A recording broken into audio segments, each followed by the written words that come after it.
साहेब, लाडकी बहीण योजनेचे पैसे काढण्यासाठी महिलांची बँकांमध्ये गर्दी होती, मात्र कुठेतरी केवायसी आणि मिनिमम बॅलन्सवरून ज्या लाभार्थी महिला आणि बँक कर्मचाऱ्यांमध्ये वाद होतोय, तर बँक कर्मचाऱ्यांच्या संघटनेने पत्र दिले मुख्यमंत्र्यांना की आम्हाला संरक्षण मिळावं. आपण फार छोटा प्रश्न आहे तो.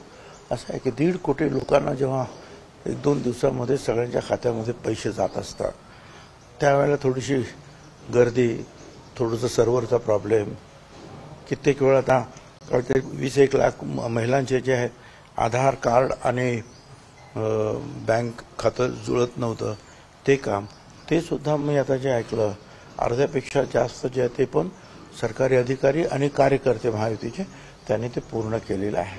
आणि थोडीशी तर गडबड म्हणजे काही ना काहीतरी माझा एखादं चूक असेल, काहीतरी अडचण थोडंफार येणारच, ज्याला आपण टीथिंग प्रॉब्लेम म्हणतो. सुरुवातीची पहिली योजना आहे, पण ती अशा रीतीनं मला असं वाटतं परवाचा आकडा काय 77 लाख बहिणींपर्यंत पैसे पोहोचले. साधी गोष्ट नाही आहे ही, साधी गोष्ट नाही. पण साहेब, ज्यांनी फॉर्म भरला त्यांना अडचण येते ठीक आहे, पण ज्यांनी फॉर्म भरला नाही त्याच्या अकाउंटमध्ये 3000 रुपये आले. ठीक आहे, काय अशा काही चुका जर झाल्या असतील त्या पुढे सुधारल्या जातील.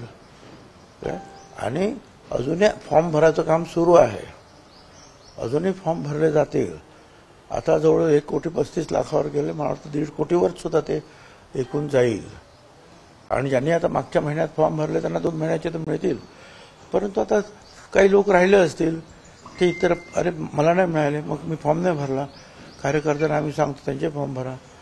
अजूनही ह्या महिन्यात असेल, पुढच्या महिन्यात असेल, पुढच्या महिन्यात, पुढे सुद्धा त्यांना कायमस्वरूपी पैसे मिळणार आहेत. साहेब, आमदार राजेंद्र शिंदे म्हणताय की मी धन्यवाद. अजित पवारांसोबत एबीपी माझा, उघडा डोळे बघा नीट.